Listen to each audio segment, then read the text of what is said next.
अगर हम इस साल के पेपर की बात करें तो इस साल आपका जो मैथ का सेक्शन रहा है वो बहुत आसान रहा है। बहुत आसान होने का मतलब है कि अगर मैं पेपर की एक बार को लेवल रखूं भी, अगर एक बार मैं लेवल ले लूं, अगर बेसिक टू हार्ड की भी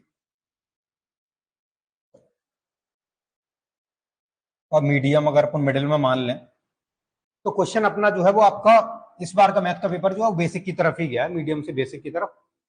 काफी आसान क्वेश्चंस रहे हैं इस बार मैथ के, बेसिक लेवल के क्वेश्चन। अगर आप खुद सॉल्व भी करो उनको बिल्कुल स्ट्रेटजी से, प्रॉपर जो होता है अपना सॉल्यूशन कॉन्सेप्ट वाइज अगर हम सॉल्व करेंगे, तो अगर हमें लगता है कॉन्सेप्ट के तरीके से चलें और 8-10 लाइन का भी क्वेश्चन अगर मैं सॉल्व करना पड़ा, तो जो इस बार के जो पेपर में क्वेश्चन रहे हैं वो मुश्किल से 2 या 3 लाइन के क्वेश्चन रहे हैं, उससे ऊपर लाइन के क्वेश्चन आए ही नहीं अगर हम कॉन्सेप्ट से भी चलते हैं तो। अगर हम विद ट्रिक आपको बताएं तो विद ट्रिक तो देखो ज्यादातर क्वेश्चन जो है ऑप्शन से भी सॉल्व हो जाएंगे, और कुछ क्वेश्चन जो है वो 1 आधे 2 ही लाइन उसमें लिखनी पड़ेंगी, उससे ज्यादा कोई काम है ही नहीं है इस बार।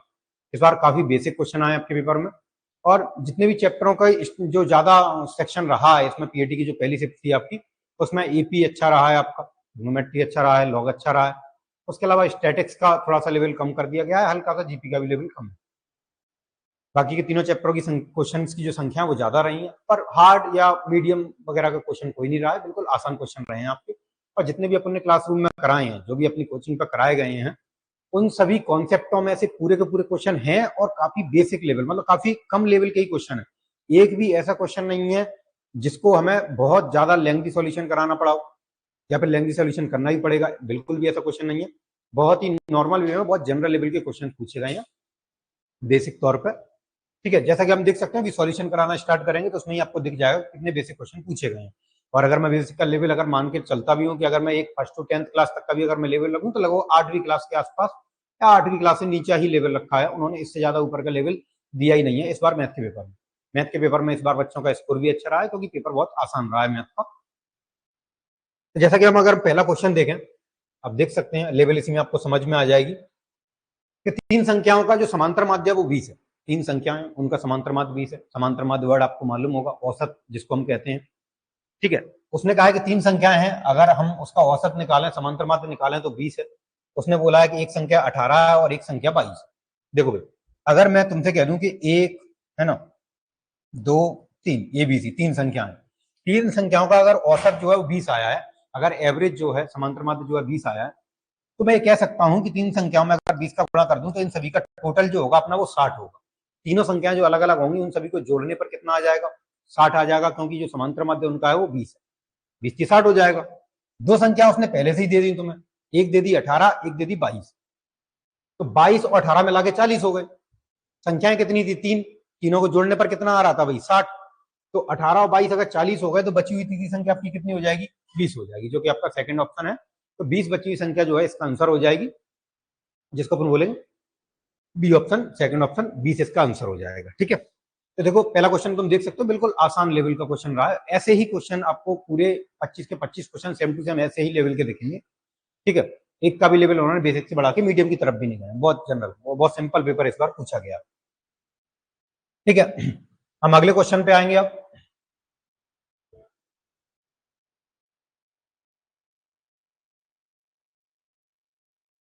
जैसे ये वाला क्वेश्चन है आपका, एक दशमलव भिन्न है, एक कहने का मतलब है इसका एक असल में डेसिमल वाले पॉइंट के हिसाब से नंबर संख्या है लॉग में, जिसका पहला सार्थक अंक दशमलव बिंदु के बाद 5वें स्थान पर आता है। इसने कहा है कि अगर मैं दशमलव के बाद गिनती गिनना चालू करूं, जैसे 0 पॉइंट के बाद, है ना, ये पॉइंट मान लो, इस पॉइंट के बाद अगर गिनना चालू करूं तो उसने कहा है कि कोई भी जो संख्या आएगी वो 5वें नंबर पे आएगी, उससे पहले 4 जीरो लिखें आपको। जो भी संख्या आनी है वो कुछ भी हो, ए, वो 5वें नंबर पे आया है, 5वें नंबर पे 1, 2, 3, 4, उससे पहले चारों जीरो हैं, दशमलव के बाद 4 जीरो हैं, और 5वें नंबर पर कोई भी एक सार्थक अंक, अच्छा एक संख्या आई है जो कि जीरो से हटकर है। वो कहेगा कि भाई इसमें अपन को निकालना है कि भाई इसकी विशेषता क्या होगी, जिसको अपन बोलते हैं कैरेक्टरिस्टिक बोलते हैं, सिग्निफिकेंट नंबर या कैरेक्टरिस्टिक बोलते हैं इसको। इसको अपन पूर्णांश भी बोलते हैं हिंदी में, कैरेक्टरिस्टिक या पूर्णांश।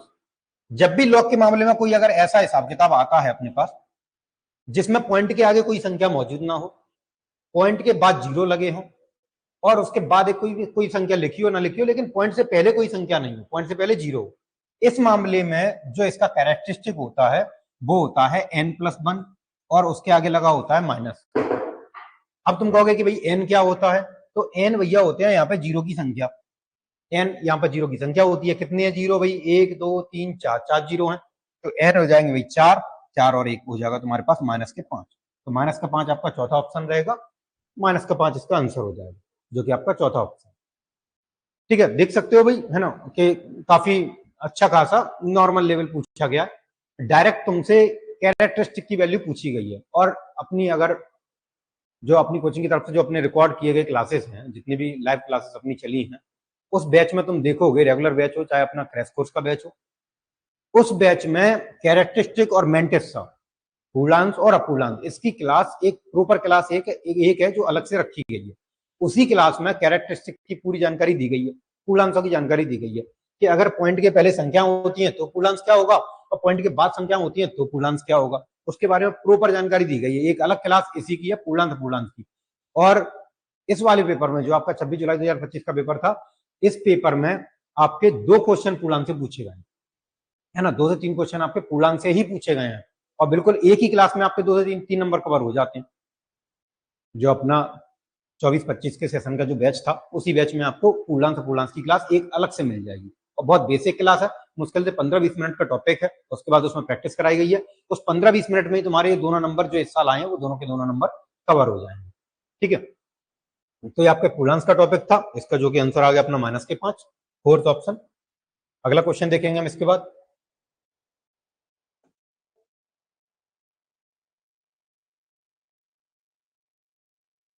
नेक्स्ट क्वेश्चन है आपका, यदि n प्राकृतिक संख्याओं का अंकगणितीय माध्य, भाई देखो कुछ संख्याएं बोल रहा है, वो बोल रहा है प्राकृत संख्याएं।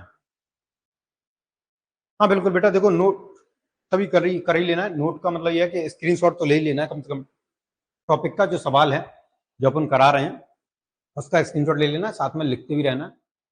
ये जो क्वेश्चन है आपका, इसमें बोला गया है कि कुछ प्राकृतिक संख्याएं, और उन प्राकृतिक संख्याओं का जो समांतर माध्य है वो 35 है, समांतर माध्य 35 है। इसका देखो डायरेक्ट होता है कि अगर मैं n प्राकृत संख्या ले लूं और उनका समांतर माध्य ले लूं, है ना, समांतर माध्य वो होता है n+1/2। ठीक है भाई, वो होता है n+1/2, ये होता है समांतर माध्य डायरेक्ट।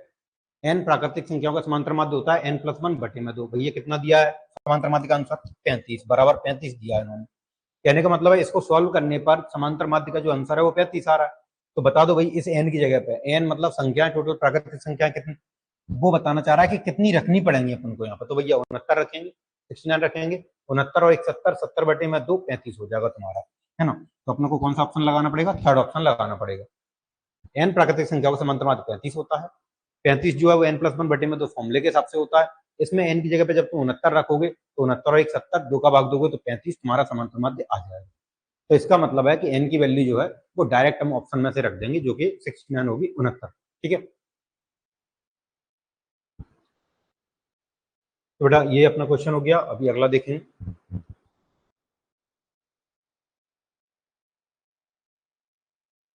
नेक्स्ट क्वेश्चन अपना ट्रिग्नोमेट्री से। ट्रिग्नोमेट्री से भी देखो, अगर हम 10th क्लास में ट्रिग्नोमेट्री पढ़ते हैं तो 10th क्लास में ट्रिग्नोमेट्री में देखो थोड़ा बहुत लाइनें भी होती है सॉल्व करने के लिए, 4-5 लाइनों का क्वेश्चन आता है। पेपर में जो अपने पीएटी में पूछा गया है वो कुछ ऐसा पूछा गया कि डायरेक्ट बच्चा सॉल्व कर लेगा, वैल्यू वैल्यू पूछी गई है, और मेरे हिसाब से हाँ पूरे 5-6 जितने भी क्वेश्चन आए हैं वो सभी क्वेश्चन वैल्यू के हिसाब से ही आए हैं। कोई भी क्वेश्चन ऐसा नहीं है जिसमें अपन को बहुत सारे सॉल्यूशन करने की जरूरत पड़े, बहुत सारी वैल्यू सोचने की जरूरत पड़े, कुछ नहीं। बहुत सिंपल वैल्यू वैल्यू डायरेक्ट पूछी गई है पेपर में। ठीक है, सिंपल टॉपिक है इस बार का। इस वाले में क्या पूछा गया है? इस वाले क्वेश्चन में इस वाले पूछ रहा है कि थीटा बराबर 210 डिग्री है तो साइन थीटा की वैल्यू कितनी होगी। कहने का मतलब वो साइन 210 डिग्री की वैल्यू तुमसे पूछना चाह रहा है। अब साइन 210 की डिग्री की वैल्यू अपनी देखो क्लासरूम में बिल्कुल कराई गई है, क्लासरूम में इसकी भी एक प्रॉपर क्लास अलग से है। ठीक है, अपने बैच में एक क्लास वैल्यू चार्ट की अलग से है, उसी क्लास से लगभग 4 क्वेश्चन आपके बन रहे हैं इस वाले पेपर में। अपने बैचेस में लगभग एक ही क्लास में ट्रिग्नोमेट्री में से 4 क्वेश्चन इसमें से बन जाएंगे, क्योंकि वो पूरी क्लास सिर्फ वैल्यू चार्ट पे ही कराई गई है। 0 से 90 के बीच की वैल्यू, 90 से ऊपर की वैल्यू, जिन सभी वैल्यू को कराया गया है एक ही क्लास के अंदर, उसी के तुमसे पेपर में क्वेश्चन पूछ लिए गए, तुरंत बन जाएंगे। जैसे तुम क्लास देखोगे तुरंत के तुरंत बन जाएंगे पूरे क्वेश्चन, है ना। क्लास नोट्स में आपके बराबर बाकायदा लिखा हुआ होगा, आपकी जो बुकलेट आपको दी गई है उस बुकलेट में भी बराबर क्वेश्चन ही मिलेंगे आपको। वैल्यू चार्ट के कम से कम 30-40 क्वेश्चन अपनी बुकलेट में है, उसमें भी बराबर तरीके से क्वेश्चन लिखे हैं, ये भी क्वेश्चन आपको उसमें मिल जाएंगे। और वैल्यू चार्ट जो क्लास में सॉल्व में कराई गई है क्लासरूम में, है ना, उसमें भी आपको प्रॉपर तरीके से पूरी वैल्यू निकालना सिखाई गई। किस तरीके से सिखाई गई है उसमें देखो, आपने बताया होगा कि असल में अपन को इन चारों कोनों के हिसाब से 0, 90, 180, 270, एक पूरा चक्कर जो है वो 0 से लेकर 360 तक का होता है। हमें वैल्यू कहाँ पे पता करनी है, 210 यहाँ पे मिलेगा, तो हम इसको इसके हिसाब से चेंज कर लेते हैं 180 प्लस 30 के हिसाब से। इस 210 को लिख लेंगे 180 प्लस 30, 180 वाला कॉर्नर पड़ेगा अपना, है ना। ये वाले कॉर्नर के बाद तुम इसमें आ जाओगे जिसको अपन बोलते हैं थर्ड क्वाड्रेंट, है ना। थर्ड क्वाड्रेंट, थर्ड क्वाड्रेंट में डिफरेंस किस बात का होता है, थर्ड वाले क्वाड्रेंट में टेन और कॉट की वैल्यू पॉजिटिव मानी जाती है, बाकी की सभी वैल्यू माइनस की मानी जाती है। टोटल आपके 6 ट्रिग्नोमेट्रिक रेशियो होते हैं, sine, cos, tan, cosec, sec, cot, ये 6 वैल्यू होती हैं आपकी। उन 6 वैल्यू में से 2 वैल्यू जो कि यहाँ पर थर्ड क्वाड्रेंट में टेन वाली वैल्यू और कॉट वाली वैल्यू प्लस की रहती हैं, बाकी की चारों वैल्यू माइनस की रहती है इस वाले क्वाड्रेंट में। हम जैसे ही इसको इधर चेंज कर लेंगे साइन 180 प्लस 30, आपको एक चीज और ध्यान रखनी थी, 180 और 360 और 0 पे इसमें कोई बदलाव नहीं आता है, साइन थीटा का साइन थीटा ही रहता है। जैसे साइन 180 प्लस थीटा लिखोगे तो ये साइन थीटा हो जाएगा। अगर ये 180 ये वाली लाइन के अलावा अगर इस लाइन के हिसाब से चेंज कर रहे होते, यहाँ पर चेंज कर रहे होते तो साइन थीटा का कॉस हो जाता, लेकिन अभी साइन का साइन ही रहेगा 180 की वजह से, तो साइन 30 डिग्री हो जाएगा। लेकिन ध्यान रहे कि तुम 210 डिग्री यहाँ पर हो और इस वाले में टेन और कॉट को छोड़कर बाकी सबके सब माइनस के होते हैं। जैसे साइन थीटा है तो ये काय का हो जाएगा अपना, माइनस का हो जाएगा। तो साइन 30 की वैल्यू 1/2 होती है जो कि काय की रहेगी, माइनस की रहेगी, तो आपको माइनस का 1/2 जो कि फोर्थ ऑप्शन है आपका आंसर हो जाएगा। ठीक है, इन चारों क्वाड्रेंट, ये वैल्यू चार्ट का टॉपिक है। वैल्यू चार्ट का टॉपिक बिल्कुल प्रॉपर तरीके से बढ़िया एक क्लास में कराया गया है। ठीक है, देखो ऑफलाइन क्लासरूम में तो वो सभी ने पढ़ा है, और जो अपना बैच है रेगुलर बैच 24 से 25 का, उसमें भी प्रॉपर एक क्लास जो है वैल्यू चार्ट पे है, तो वहां से क्वेश्चन बिल्कुल आसानी से सॉल्व हो जाएंगे। अगर आप उस क्लास को अच्छे तरीके से देख लेते हैं तो क्वेश्चन हल की हाल वहां पर बन जाएगा। ठीक है, साइन 210 डिग्री की वैल्यू हो जाएगी आपकी माइनस के 1/2। नेक्स्ट क्वेश्चन देखेंगे हम इसके बाद।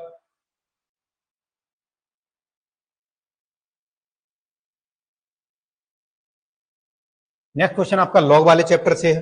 अब लॉग वाले चैप्टर में देखो होती तो खूब कैलकुलेशन, लेकिन भाई ये भी बिल्कुल सिंपल था क्वेश्चन, है ना। इस क्वेश्चन में भी आपको देखो कुछ ज्यादा नहीं करना है। इसमें उसने बोला है कि log x 8 इक्वल टू 3 है, तो हमें x की वैल्यू पता करनी है, और ये बड़ा सिंपल सा हिसाब है, अपन ने बिल्कुल बहुत अच्छे से बताया भाई। log a और n, असल में ये वाली संख्या इसको अपन आधार कहते हैं, ये वाले इसको अपन संख्या बोलते हैं, है ना। अगर हम यहाँ से x की वैल्यू निकालना चाहें तो, और log को हटाना पड़ेगा, x की वैल्यू निकालनी है क्योंकि ऑप्शन में तो log है नहीं है। यहाँ से अगर अपन को वैल्यू निकालनी है तो हम इस आधार को इधर शिफ्ट कर देते हैं। आधार को जैसे तुम इधर शिफ्ट करोगे तो ये क्या हो जाता है कि इधर जो भी संख्या लिखी होगी वो इस आधार की घात बन जाती है। तो जैसे ही अपने आधार उधर भेजा, इधर से log हट जाता है, log हट जाता है तो उधर x की घात 3 बन जाएगा। अब तुम्हें साफ साफ दिखाई दे रहा है कि मैं x की जगह पे ऐसा क्या रखूं कि बराबर में 8 आ जाए, तो तुम कहोगे भाई 2 की घात 3, वो 8 हो जाएगा अपना। ऐसे भी कर सकते हैं कि 2 की घात 3 बराबर x की घात 3, 8 को 2 की घात 3 लिख सकते हैं, ये कट जाएगा, x बराबर तुम्हारा 2 आ जाएगा, जो कि अपना लास्ट ऑप्शन है, फोर्थ ऑप्शन 2 इसका आंसर हो जाएगा। क्वेश्चन की लेंथ के हिसाब से तुम खुद देख सकते हो भाई, है ना, कि हमें कितना ही काम करना पड़ रहा है क्वेश्चन में। तो बहुत आसान पेपर रहा है आपका 2025 वाला, है ना। मैथ के मामले में देखो बहुत बढ़िया पेपर रहा है, मैथ के मामले में बहुत सिंपल पेपर रहा है। इतने सिंपल से क्वेश्चन पूछे गए हैं जिसमें आपको सॉल्व करने की जरूरत पड़ ही नहीं रही है ज्यादातर, है ना। यहाँ से यहाँ तक भी आपको लिखना नहीं पड़ रहा है सही से। बहुत बढ़िया क्वेश्चन इस बार पेपर हम पूछे गए। ये वाले क्वेश्चन के बाद हम अगला क्वेश्चन देखेंगे।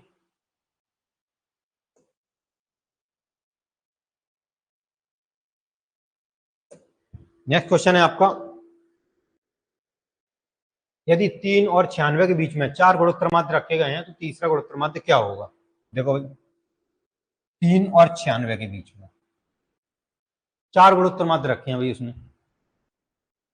है ना, 4 गुणोत्तर माध्य रखे हैं। इसमें देखो इसमें असल में ये गुणोत्तर श्रेणी है, और गुणोत्तर श्रेणी जो है वो आगे बढ़ती है किसी न किसी संख्या के गुणा से, जैसे 2 दूनी 4 दूनी 8 दूनी 16 दूनी 32 दूनी 64, ऐसे करके किसी एक फिक्स संख्या से तुम गुणा करते जाओ।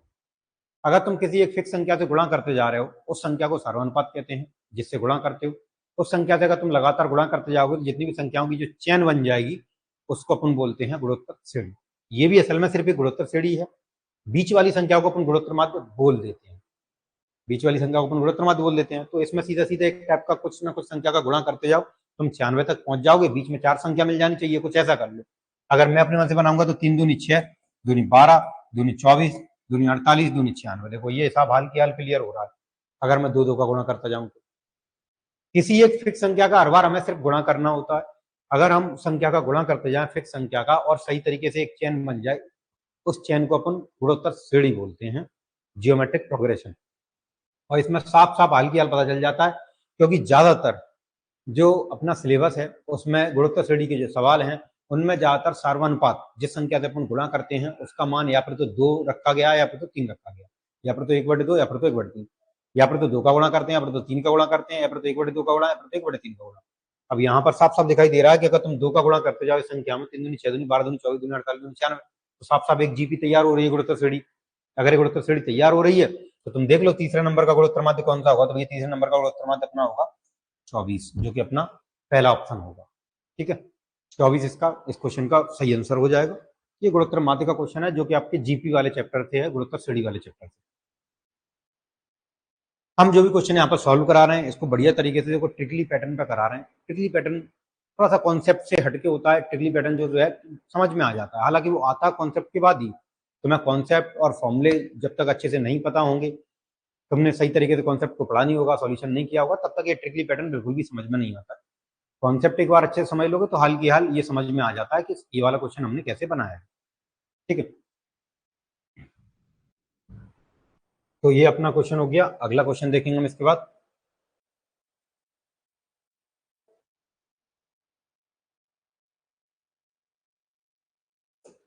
अगला क्वेश्चन आपका एपी से है, समांतर श्रेणी से।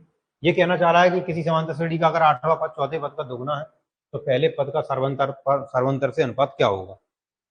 एपी के अंदर, समांतर श्रेणी के अंदर जो पहला पद होता है उसको अपन ए बोलते हैं, जो सार्वंतर होता है उसको अपन डी बोलते हैं। इसमें क्वेश्चन में बोला गया है कि भैया 8वां पद जो है मतलब T8 8वां पद होता है, चौथे पद का दोगुना है, T4 का कितना है, 2 गुना। ऐसा हिसाब है, जो 8वां पद है वो चौथे पद का 2 गुना है। ये कंडीशन है, शर्त उसकी तरफ से। वो बोल रहा है कि पहले पद का सर्वांतर का अनुपात क्या होगा, ए और डी का अनुपात क्या होगा। देखो अगर मैं इस क्वेश्चन को देखूं तो Tn का एक फॉर्मूला होता है एपी के अंदर, a + n - 1 इंटू में डी। जो यहाँ पर n होगा, जौन से नंबर का ये पद होगा वहां पे एक कम हो जाता है उधर की साइड में डी के समय, n में से एक कम। तो अगर मैं T8 लिखे हूं इधर तो ये हो जाएगा a + 7d फॉर्मूले के हिसाब से, और ये हो जाएगा आपका a + 3d ऐसे करके। ठीक है भाई,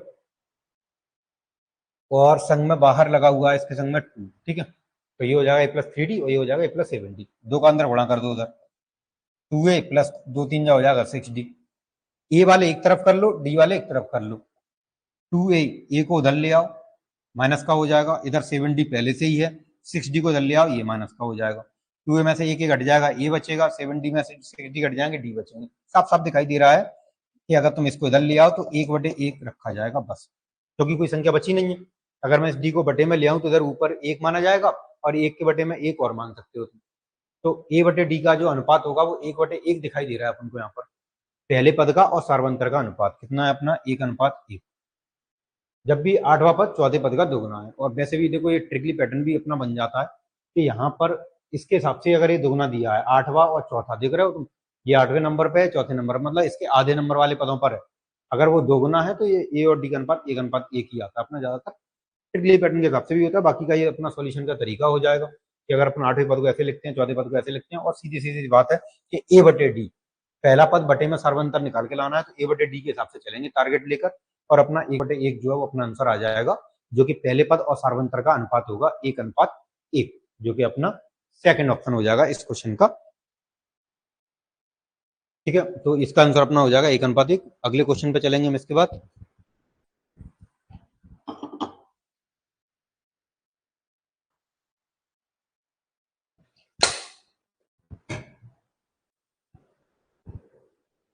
नेक्स्ट क्वेश्चन देखेंगे हम।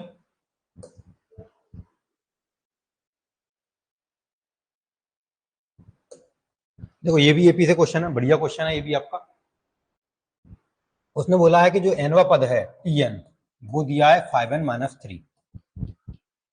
एक बात ध्यान रहे, अपन ने जितनी भी मैथ की क्लासेस कराई हैं, ठीक है, मैथ की जो भी अपनी क्लासेस हैं, चाहे वो ऑनलाइन रहें ऑफलाइन रहें, क्योंकि अपनी दोनों ही क्लास हैं, रिकॉर्ड भी होती हैं ऑनलाइन ऑफलाइन। इसमें जब भी मैं कोई चैप्टर लेकर आता हूँ, कि अगर मैं एपी का चैप्टर पढ़ा रहा हूँ, समांतर श्रेणी का चैप्टर पढ़ा रहा हूँ, तो समांतर श्रेणी का चैप्टर पढ़ाने के टाइम पे आपकी हर एक अलग क्लास जो रहती है, हर एक क्लास, है ना, हर एक क्लास एक अलग टॉपिक की रहती है। जैसे कि एक क्लास हो गई अपने एन के पदों के मान की, एक क्लास हो गई अपने टीएन के मान की, एक क्लास हो गई अपने समांतर माध्य की, है ना, एक क्लास हो गई अपने जोड़ वाले पदों की। तो लगभग हर एक क्लास को अपन सेपरेट रखते हैं, स्टार्टिंग से एक ही टॉपिक पढ़ाते हैं, एक पूरी क्लास में उसको खत्म करते हैं। जिससे क्या होता है, फायदा इस बात का होता है कि अगर अपने 7-8 कॉन्सेप्ट कर लिए, तो उन 7-8 कॉन्सेप्टों में तुम देख सकते हो कि जो जो क्वेश्चन अपना उससे मैच करता होगा वो क्वेश्चन आ जाएगा, क्योंकि 5-6 क्वेश्चन तो आने ही आने हैं। तो अगर अपने 8 कॉन्सेप्ट भी हैं, तो 8 कॉन्सेप्ट में से अगर 5 क्वेश्चन आने हैं, तो एक क्वेश्चन अपना वहीं की वहीं फिट बैठ जाता है। अगर अपने 8 क्लासें पढ़ ली, तो अपने 5 के 5 क्वेश्चन कवर हो गए वहीं से। और ये फिक्स है, जो भी चीजें बताई जाती हैं क्लास में, जो भी कॉन्सेप्ट बताए जा रहे हैं, जो भी तरीका बताया जा रहा है, वही क्वेश्चन है पेपर में, उससे हटके कुछ भी नहीं होता। सेम क्वेश्चन वही वाले होते हैं, थोड़ा सा संख्याओं का पैटर्न अगर मैथ तो वही संख्याओं का पैटर्न बदलने का ही काम है, पर कॉन्सेप्ट अपने सेम टू सेम वैसे ही रहते हैं जो अपन को बताया जा रहा है। क्लासरूम में जो चीजें बताई गई हैं बिल्कुल प्रॉपर वही रहती हैं, और खासकर इस बार तो आसान पूछा गया है, तो और बिल्कुल सिंपल सा है पैटर्न इस बार। इसका कहना है कि एनवा पद अगर 5n-3 है, एनवा पद का मतलब होता है कि अगर कोई समांतर श्रेणी की सीरीज है जो आगे बढ़ती गई है, आगे बढ़ती गई है, तो जैसे पहले नंबर पे लिखा होगा तो उसको हम पहला पद बोलेंगे, दूसरे अक्षर पे लिखा होगा दूसरा पद बोलेंगे, तीसरे पे लिखा होगा तीसरा पद बोलेंगे। अगर ऐसे करके आगे बढ़ता जाए और हमें मालूम ना हो कि कहाँ तक ये सीरीज जा रही है, और इसमें कोई पद लिखा हो, हमें नहीं पता गिनती कितनी है उसकी, तो हम उसको एनवा पद मान के चलते हैं, वो होता है एनवा पद। क्या पूछा है इसने, वे पद ज्ञात कीजिए जो कि 47 है, मतलब असल में ये एनवा पद है। ऐसे करके बढ़ते जाओगे, कहीं 5n-3 लिखा है, ऐसे करके हमें पता करना है 47 कौन से नंबर पे आएगा, मतलब इसी सीरीज में कहीं 47 लिखा है, कौन से नंबर पे होगा, तो भैया रख दो एन का मान। तुम जितना एन का मान रखोगे वही पद होगा वो। अगर एन का मान 10 रखते हो तो 10वां पद होगा, 5 रखते हो 5वां पद होगा, 8 रखोगे 8वां पद होगा। हमें आंसर कितना लाना है, 47 लाना है। अगर हमें आंसर 47 लाना है, तो भैया एन की जगह पे अपन रख देंगे 10। 10 जैसे ही रख दोगे तो 10 पंजे 50 हो जाएगा, 50 में 3 घटा दोगे 47 हो जाएगा। हाल के हाल अपना आंसर नॉर्मल साफ दिखाई दे जाएगा, जो कि अपना थर्ड ऑप्शन है, जो कि 10th टर्म है, 10वां पद है। एन की जगह पे अगर तुम 10 रख दोगे तो 10 पंजे 50 में 3 घटाओगे 47 तुरंत आ जाएगा। 47 अपना जो है इसी सीरीज का जो एनवा पद है, उसी सीरीज में 10वें नंबर का जो अक्षर होगा वो 47 लिखा हुआ होगा। ठीक है बेटा, तो 10वें नंबर का जो अक्षर है वो 47 होगा। ये आपका सी ऑप्शन होगा, थर्ड ऑप्शन, जिसका आंसर हो जाएगा। अगला क्वेश्चन इसके बाद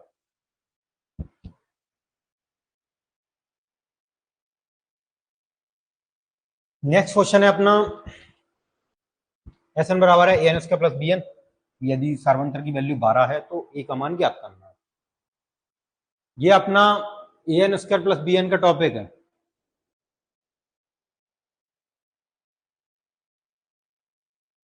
कोई बात नहीं, वैसे भी अपनी जो क्लास है ना, उसमें हर एक क्लास में बिल्कुल एक सेपरेट टॉपिक होता है।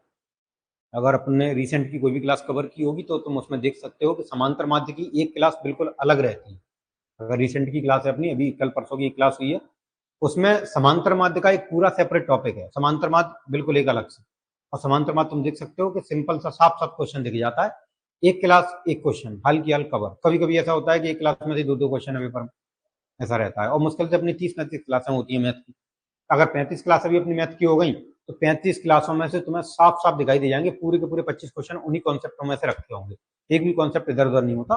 35 क्लासों में पूरे के पूरे 25 क्वेश्चन कवर हो जाएंगे अपने। ये जो है ना एस एन दिया है, एस एन मतलब कुछ पदों का जोड़ दिया है, और कुछ पदों का जोड़ जो दिया है वो a n square plus B n दिया है। A n square plus B n दिया है, तो हमें पता करना है कि अगर सार्वंतर 12 है तो वही इसमें ए का मान क्या होगा। तो असल में जैसे एस एन का ये फॉर्मेट है, ये फॉर्मेट तो तब है, असल में उसने क्या है कि ए और बी संख्याएं और एन स्क्वायर एन अपनी जगह पर है। ये इस फॉर्मूले से बनता है। अगर मैं इसको बनाऊं तो नॉर्मली जो फॉर्मूला अपन पढ़ते हैं वो ये वाला पढ़ते हैं, S n equal to n by two two a plus n minus one into में d. S n equal to n by two two a plus n minus one into में डी। देखो अगर मैं एक डायरेक्ट, अगर मैं trick के हिसाब से काम कर रहा हूं, तो डायरेक्ट का एक बात ध्यान रहे कि डी बटे टू जो होता है वो बराबर होता है ए के। डी बराबर जो होता है वो टू ए के बराबर होता है। डी बराबर जो होता है वो काय के बराबर होता है, टू ए के बराबर होता है। और डी बटे 2 ए के बराबर होता है। अगर मैं डायरेक्ट ट्रिक कह दूं तो अगर डी का मान 12 है तो ये 2a, 2 से 12 काट दोगे ए का मान 6 आ जाएगा। ये तो हाल की हाल ऐसे हो जाएगा डायरेक्ट में, अगर तुम्हें याद रखना है तो, है ना। क्लास में तो ये भी बताई गई है। डी बराबर 2a जो है साफ साफ अलग अलग अलग दिखाई दे रहा है, वहां पे ए की वैल्यू रख दोगे आंसर आ जाएगा तुम्हारा। डी की वैल्यू 12 रखोगे बटे में 2 आ जाएगा, आंसर 6 आ जाएगा। ये तो हो गया डायरेक्ट। अब तुम कहोगे कि डी बटे 2 बराबर ए अपन ने रखा कैसे, इसके हिसाब से ए के बराबर में डी बटे 2 कैसे आया, तो अपन निकाल के दिखा देते हैं। यहाँ पर तुम कुछ मत करो, इसका अंदर गुणा कर दो, एन का इधर गुणा कर दो तो 2an बटे में 2 इधर आ जाएगा। इसका डी का अंदर गुणा कर दो, dn हो जाएगा और ये भी आ जाएगा अंदर, तो n स्क्वायर बटे में 2, फिर माइनस का चिन्ह डी ए रहा और n भी आ जाएगा इधर dn बटे में 2। अब तुम क्या कर सकते हो, यहाँ पर देख सकते हो कि अगर n वाला फॉर्मेट में अलग कर लूं, ये n वाला फॉर्मेट हो गया और प्लस ये हो गया dn स्क्वायर बटे में 2 वाला फॉर्मेट। अगर मैं इसको देख के चलूंगा तो ये वाला हिस्सा जो है अपना ये n वाले फॉर्मेट में आएगा और ये n स्क्वायर वाले में आएगा। अगर n स्क्वायर वाला फॉर्मेट अगर देखोगे तो n स्क्वायर के आगे a लिखा हुआ है यहाँ पर, ये n स्क्वायर के आगे जो है ये वाला n स्क्वायर के आगे ये वाला हिस्सा a का काम करता है और ये क्या दिखाई दे रहा है, डी बटे 2 दिखाई दे रहा है। तो जो डी बटे 2 है असल में वो वैल्यू तुम्हारी a की होगी। जो डी बटे 2 है वो आपकी वैल्यू क्या की होगी, a की, जो कि अपने इस फॉर्मूले से साबित करके देख लिया। अगर डी बटे 2 बराबर a के होगा तो ये जैसे अपने फॉर्मूला में वैल्यू रखेंगे, इसमें डी बटे 2 बराबर a, 12 रखोगे डी की जगह पे, 2 से काट दोगे तुम्हारा आंसर 6 आ जाएगा। 6 जो है अपना सेकंड ऑप्शन हो जाएगा। तो इस फॉर्मेट से अपन ने निकाल के दिखा दिया, इस फॉर्मेट को नोट कर सकते हो। यहाँ से डी की वैल्यू साफ साफ दिखाई दे रही है कौन सी होगी और ए की वैल्यू भी दिखाई दे रही है। बाकी का अपना ये डायरेक्ट याद रखना है तो डायरेक्ट अगर याद रखना है तो ये वाला हिस्सा याद रख सकते हो कि इस फॉर्मेट के हिसाब से जो है वो डी बटे 2 की वैल्यू ए के बराबर रहती है ना, या फिर डी बराबर 2a ऐसे भी कह सकते हो। ठीक है, अगला क्वेश्चन देखेंगे इसके बाद।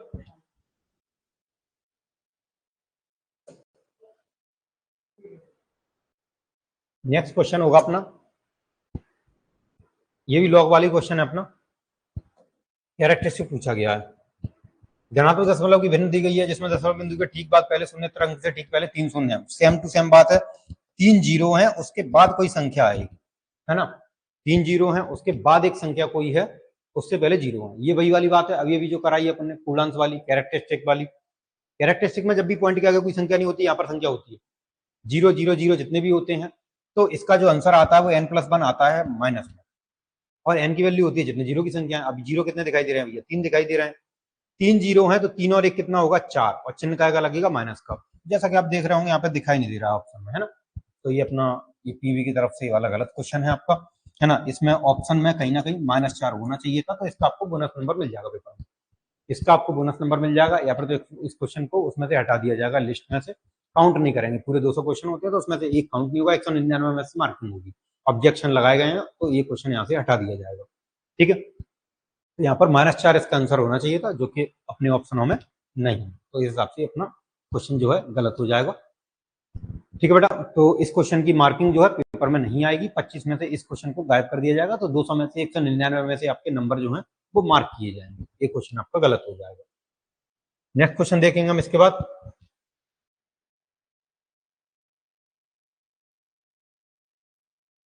नेक्स्ट क्वेश्चन है, हालांकि इसको भाषा में तो खूब लिखा है, पर ये है एपी का क्वेश्चन।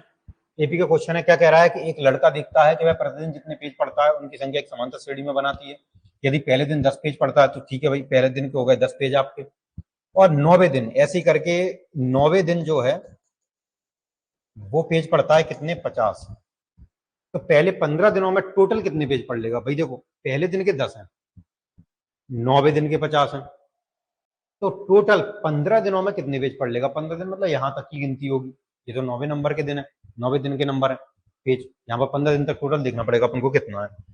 तो देखो ऐसा है कि पहले दिन का तो दिया ही है, ये क्या है, जोड़ का है। इसमें क्या करना पड़ेगा, टोटल कितने पेज पढ़ रहे हैं मतलब जोड़ करना पड़ेगा। SN बराबर n/2 2a + n-1 इंटू में d, ये फॉर्मूला लगाना पड़ेगा अपन को। इसके लिए देखो n का मान तो उसने पहले से दे के रखा है, टोटल 15 दिन है तो 15/2, 2 a होता है पहला वाला अक्षर इंटू में 10 प्लस n अपना 15 - 1। बस यहाँ पर एक चीज की कमी है जो है डी नहीं है अपने पास। डी होता है इनके बीच का अंतर, भैया पहले दिन इतने हैं तो अगले दिन कितने, अगले दिन कितने हैं, कितने कितने का गैप बढ़ता गया है, वो होता है डी का मान। वो चाहिए होगा तभी इसको जोड़ अपन कंप्लीट कर पाएंगे। तो वो अपन कैसे निकालेंगे, ये 9वें दिन का जो हिसाब है a + 8d लिखेंगे फॉर्मूले के हिसाब से। ए का मान अपना 10 है, तो ए का मान यहाँ पे 10 रखोगे, 10 को उधर भेज दोगे तो 50 - 10 ये हो जाएगा अपना 40, 40 बटे में 8, अपना आंसर आ जाएगा 5। ये 5 अपना हो जाएगा डी का मान। हाल की हाल इसको देखो सॉल्व कर सकते हो, कैलकुलेशन कोई बड़ी बात नहीं है। जैसे कि 15 बटे 2 है, डी का मान अपना आ ही गया है, 2 ये 20 हो जाएगा। 20 के बाद ये हो जाएंगे 14, 14 पंजे हो जाएंगे 70। ये 70 और 20 मिला के हो जाएगा अपना 90। तो 15 गुणा 90 बटे में 2, 2 से 90 काटोगे तो 45। तो जैसे तुम 15 गुणा 45 करोगे, अगर तुम 15 गुणा 45 करते हो तो देखो ये दोनों ऑप्शन तो होंगे ही नहीं, क्योंकि 45 गुणा 15 है ना, 15 पंजे 75 की 5 हासिल की 7, 15 60 और 67 हो जाएंगे, जो कि अपना 675। सेकंड ऑप्शन अपना आंसर हो जाएगा 675। इस क्वेश्चन में आपको 15 दिन के टोटल पेज निकालने थे। 15 दिन के टोटल पेज कितने हैं, तो 675 पेज हैं जो टोटल 15 दिन में पढ़ लेगा। इसके लिए अपन को जोड़ का फॉर्मूला लगाना पड़ेगा। जोड़ के लिए ये रहा फॉर्मूला अपना, ए की वैल्यू 10 है, शुरुआत पहले दिन वाली, एन अपना टोटल 15 दिया, क्योंकि 15 दिन की बात हो रही है। डी की वैल्यू अपन को पता करनी पड़ेगी, जो कि यहाँ से निकल आएगी 90 दिन वाले हिसाब से। यहाँ से डी की वैल्यू आएगी 5, उसको रख देंगे, टोटल कैलकुलेशन करके सॉल्व करेंगे तो अपना आंसर जो है 675 आ जाएगा। 675 अपना करेक्ट आंसर हो जाएगा। ठीक है, अगला क्वेश्चन देखेंगे इसके बाद।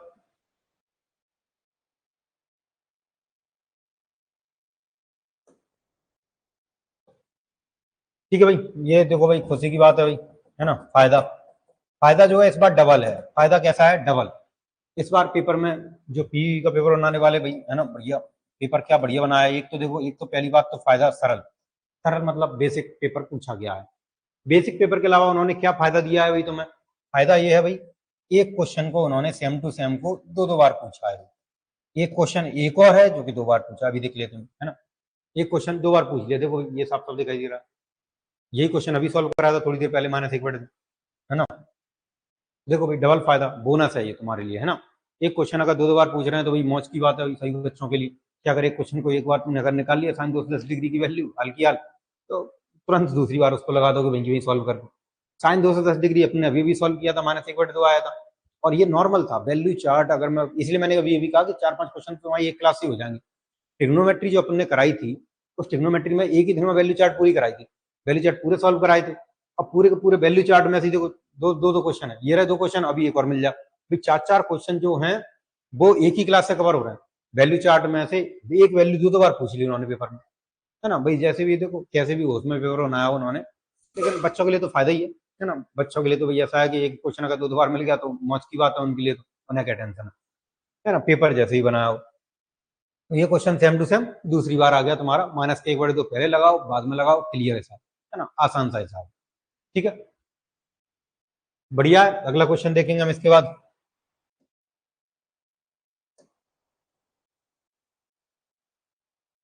नेक्स्ट नेक्स्ट क्वेश्चन भाई अपना, 5 संख्याएं दी है मेरे हिसाब से, हाँ 1 2 3 4 5, 5 संख्याओं का जो माध्य है वो 23 है। माध्य वही है, समांतर माध्य वही हिसाब है। औसत 5 संख्या को जोड़ोगे, 5 का भाग दे दोगे, औसत आ जाएगा तुम्हारा 23। कहने का मतलब ये है, जैसे 15 + 19 + 23 + x + 31, अगर पांचों को जोड़ के मैं 5 का भाग दे दूं तो आंसर जो है वो 23 आना चाहिए, है ना। ऐसा कि उसने बोला है समांतर माध्य जोड़ के भाग देते हैं 5 संख्याओं को।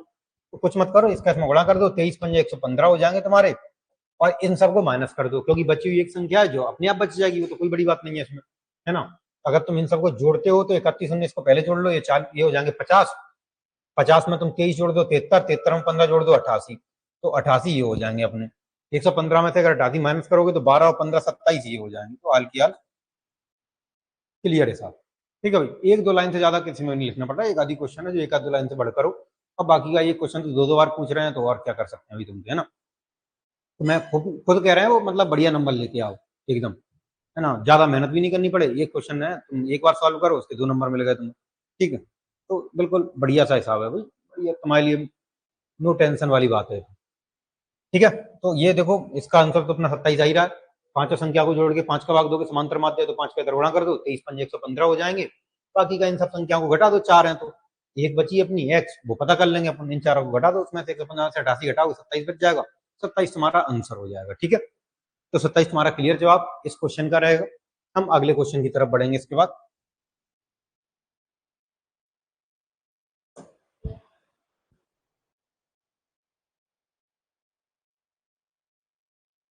ये क्या भाई, ले भाई है ना भाई, डबल ट्रिपल फायदा ही फायदा भाई, क्या बताएं भाई तुम्हारा, मतलब खैर बोर्ड वाले चाहते हैं देखो कि भाई बढ़िया नंबर आए, तो क्या ही टेंशन है, बच्चे भी आराम से पढ़ें, सिंपल तरीके से पढ़ें, बढ़िया, बिना नो टेंशन हो गए पढ़ें। देख रहे हो अभी अभी क्वेश्चन पूछा था ये वाला, है ना, फिर से आ गया टीएन बराबर वाला, है ना। टीएन का एक टॉपिक था, सेम टू सेम फिर से आ गया अभी तुम्हारा, है ना।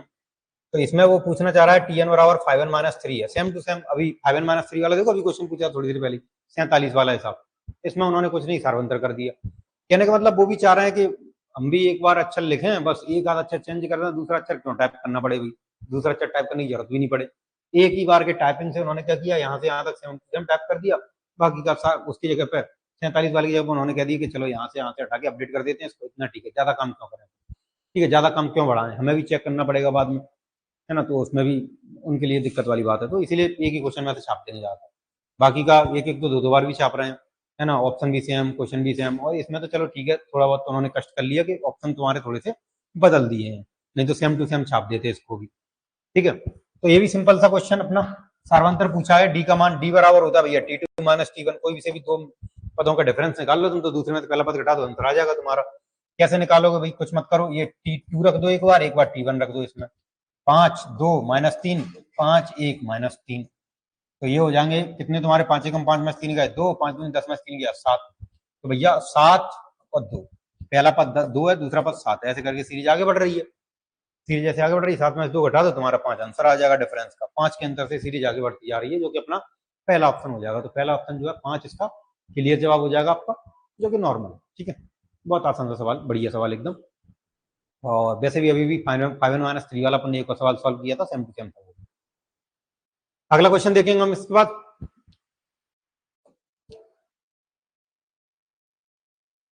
लॉग वाला क्वेश्चन नेक्स्ट, चलो भाई ठीक है, ये भी बढ़िया, ठीक है भाई, तुमसे मेहनत नहीं करा रहे ज्यादा।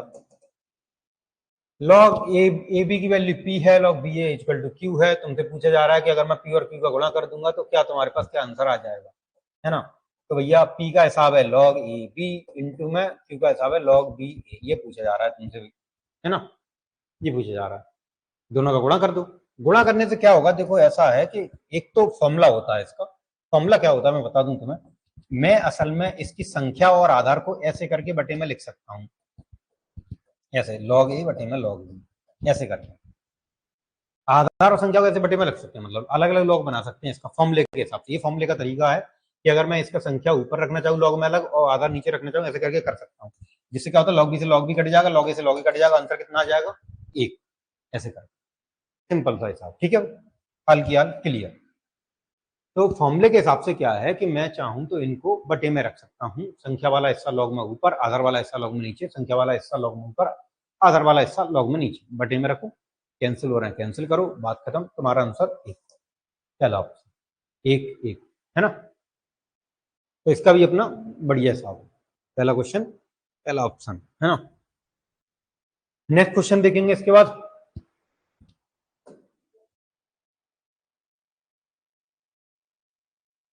नेक्स्ट साइन एक्स की वैल्यू भैया दी है इन्होंने 0.6, असल में ये साइन थीटा की वैल्यू दी गई है 0.6, पाइथागोरस प्रमेय टाइप में होती है ये वैल्यू, और थीटा दिया है सेकंड चतुर्थांश में, सेकंड भैया ये रहा, अगर मैंने अभी 4 क्वाड्रेंट बताए थे तुम्हें, 4 क्वाड्रेंट में ये तुम्हारा फर्स्ट था, ये तुम्हारा सेकंड था, फर्स्ट में सभी के सभी मतलब जो भी 6 होते हैं, sine cos tan cosec sec cot, सब वैल्यू प्लस की रहती है। तुम कहोगे फर्स्ट क्वाड्रेंट ऐसे कैसे बना रहे हो, कहां से कहां तक, तो तुम कहोगे 0 से लेकर 90 डिग्री तक, 0 से लेकर 90 डिग्री तक sine cos tan cosec sec cot, ये जो 6 वैल्यू होती है, ट्रिग्नोमेट्रिक रेशियो, त्रिकोणमितीय अनुपात, इन सभी की वैल्यू प्लस में रहती है, कोई भी माइनस में नहीं आता।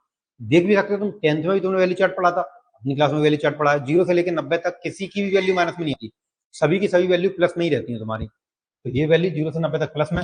सेकंड क्वाड्रेंट अगर तुम 90 से 180 में वही वैल्यू लिखोगे तो वहां पर नहीं होता ऐसा, वहां पर क्या होता है साइन और कॉसेक प्लस का रहता है, बाकी सब माइनस के हो जाते हैं। थर्ड क्वाड्रेंट टेन और कॉट प्लस का रहता है, बाकी सब माइनस के हो जाते हैं। फोर्थ क्वाड्रेंट में कॉस और सेक प्लस का रहता है, बाकी सब माइनस के हो जाते हैं, ऐसा हिसाब रहता है, मतलब 2 वैल्यू अपनी प्लस की रहती है क्वाड्रेंट के हिसाब से, बाकी की चारों वैल्यू जो है वो माइनस की हो जाती है, ठीक है। फर्स्ट क्वाड्रेंट में सब प्लस के, बाकी का सेकंड क्वाड्रेंट में साइन और कोसेक प्लस का, थर्ड क्वाड्रेंट में अपना टेन और कॉट प्लस का, फोर्थ क्वाड्रेंट में अपना कॉस और सेक प्लस का। एक्स सेकंड क्वाड्रेंट में है, कॉस थीटा की वैल्यू उनको पता करनी है, कॉस थीटा, ठीक है, कोई दिक्कत नहीं है। अगर साइन एक्स बराबर 0.6 है और सेकंड क्वाड्रेंट में, इसीलिए माइनस का नहीं है, सेकंड वाले में देखो यहाँ पर साइन और कोसेक, कोसेक की बात कर रहा हूँ, कॉस की बात नहीं कर रहे, कोसेक की बात कर रहे हैं, ठीक है। साइन और कोसेक ये दोनों प्लस के रहते हैं, तो यहाँ पर साइन प्लस का दिखेगा तुम, ठीक है, कोई दिक्कत नहीं है। अपन ने बढ़िया क्लास में पढ़ा है, लाल बटे कक्का पढ़ा होगा हिंदी मीडियम में, इंग्लिश मीडियम में अपन इसको पढ़ते हैं, पाकिस्तान भूखा प्यासा हिंदुस्तान हरा भरा, ये इंग्लिश मीडियम में पढ़ते हैं, ये लगभग सभी बच्चों को मालूम होता है, इसकी जानकारी रहती है। लंबवर्टिकल, आधारवर्टिकल, लंबवर्टी आधार, ऐसे करके इनकी वैल्यू को बोला जाता है। ये पहली वाली वैल्यू साइन की होती है, ये वाली वैल्यू अपनी कॉस की होती है ना। हमें साइन कॉस से भी मतलब है, तीसरी वाली वैल्यू टेन की होती है। साइन होता है लंबवर्टिकल, कॉस होता है आधार वर्टिकल, है ना। तुम कहोगे ये लंब आधार कार्ड वगैरह कहाँ से पता किए जाएंगे, तो भैया ये होती है अपनी समकोण त्रिभुज वाली बात, ये होती है लंब की वैल्यू, आधार कार्ड की वैल्यू, और ये होती है आधार की वैल्यू। परपेंडिकुलर, बेस, हाइपोटेन्यूज, ये वैल्यूज होती हैं। तुम कहोगे यहाँ पे क्या हिसाब चल रहा है, चलो देखते हैं अभी। अगर मैं पॉइंट हटाता हूं तो ये 6/10 हो जाएगा, 2 से काटूंगा तो 3/5 हो जाएगा। साइन थीटा के अंदर ये जो 3 होता है, ये होता है लंब और ये होता है कर्ण, लंब और कर्ण। साइन थीटा के अंदर लंब बटे कर्ण होती है इनकी वैल्यू, तो लंब की वैल्यू 3 होगी, कर्ण की वैल्यू 5 होगी। बचा के अपने पास समकोण त्रिभुज के अंदर से आधार बचा, समकोण त्रिभुज के अंदर से अपना बचा आधार, आधार की वैल्यू जो है वो होगी 4, 3, 4, 5। तुम कहोगे कैसे आएगी, पाइथागोरस प्रमेय की ट्रिपलेट होती है। कुछ समकोण त्रिभुज ऐसे बनते हैं जिनकी भुजाएं फिक्स होती हैं, जैसे कि 3, 4, 5 अपने सुनी होंगी, 6, 8, 10 सुनते हैं अपन, 5, 12, 13 सुनते हैं अपन, है ना। ऐसे करके 8, 15, 17 सुनते हैं अपन, ये वैल्यू होती है। ये पाइथागोरस ट्रिपलेट की वैल्यू होती है, जिसमें समकोण त्रिभुज की तीनों भुजाएं होती हैं। दो भुजाएं अगर अपन को पता है, तीसरी वाली भुजा वहीं की वहीं हाल की हाल क्लियर हो जाएगी। नहीं तो पाइथागोरस में लगा सकते हो, कर्ण का स्क्वायर इक्वल टू आधार इसका प्लस लंब स्क्वायर, उससे पता कर सकते हैं। बाकी डायरेक्ट याद हो तो अच्छी बात। tan थीटा में लंब और कड़ी हो गए तो आधार की वैल्यू 4 हो जाएगी। अगर आधार की वैल्यू 4 हो गई तो तुम कहोगे भैया cos थीटा क्या होगा, cos x बराबर क्या होगा, तो cos x भैया इसके हिसाब से होता है आधार बटे कर्ण, बेस बटे हाइपोटेन्यूज, आधार बटे कर्ण, बेस बटे हाइपोटेन्यूज। आधार की वैल्यू 4 है और हाइपोटेन्यूज कर्ण की वैल्यू 5 है। अगर मैं इसका भाग दे दूंगा तो ये हो जाएगी 0.8। लेकिन बात यहीं पे खत्म नहीं हुई है, 0.8 दोनों ऑप्शन है, प्लस में और माइनस। 5 के 4 मार्क देंगे 0.8। अब प्लस माइनस की पहचान कैसे करोगे, वही बात उसने बोला है, चेक इंपॉर्टेंट, द्वितीय चतुर्थांश सेकंड वाला ये रहा। इसमें साइन और कोसेक ये दोनों प्लस के, बाकी के चारों माइनस के, तो भैया कॉस भी काय का हो जाएगा, माइनस का। तो इसका आंसर अपना आ जाएगा माइनस के 0.8, जो कि अपना थर्ड ऑप्शन होगा, ठीक है। माइनस के 0.8 इसका आंसर होगा, जो कि अपना थर्ड ऑप्शन होगा, ठीक है। प्रोसेस अपनी ये बताई की दी गई है, कोऑर्डिनेट अपन ने बता दिए, पाइथागोरस की ट्रिपलेट बता दी, ठीक है। बाकी का ये भी अपन को याद रखना होता है, और ये अपन की वैल्यू साइन थीटा की, और बाकी अगर कॉस निकालना है तो कॉस की वैल्यू आधारवर्ती कर्ण के हिसाब से अपन ने निकाली, ठीक है। इसका अपना थर्ड ऑप्शन हो जाएगा। अगला क्वेश्चन इसके बाद,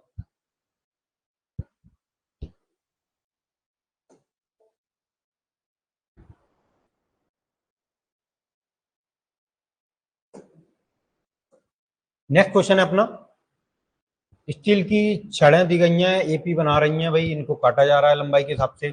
शुरुआत कर रहे हैं 1.5 मीटर से, स्टार्टिंग 1.5 से हो रही है, एपी का सवाल है। हर बार 0.25 मीटर बढ़ा जा रहे हैं, मतलब अगली बार 0.25 बढ़ा दो तो 1.75 हो जाएगा, अगली बार 2 हो जाएगा, ऐसे करके सीरीज आगे बढ़ती जा रही है। वो कह रहा है कि भाई यदि अधिकतम अनुमानित लंबाई 4.5 मीटर है, मतलब टोटल 4.5 मीटर तक की बात कर रहे हैं, तो कितनी छड़ें काटी जा सकती हैं। तो असल में 4.5 मीटर तक कितनी छड़ें काटी जा सकती हैं, वो ये पूछना चाह रहा है।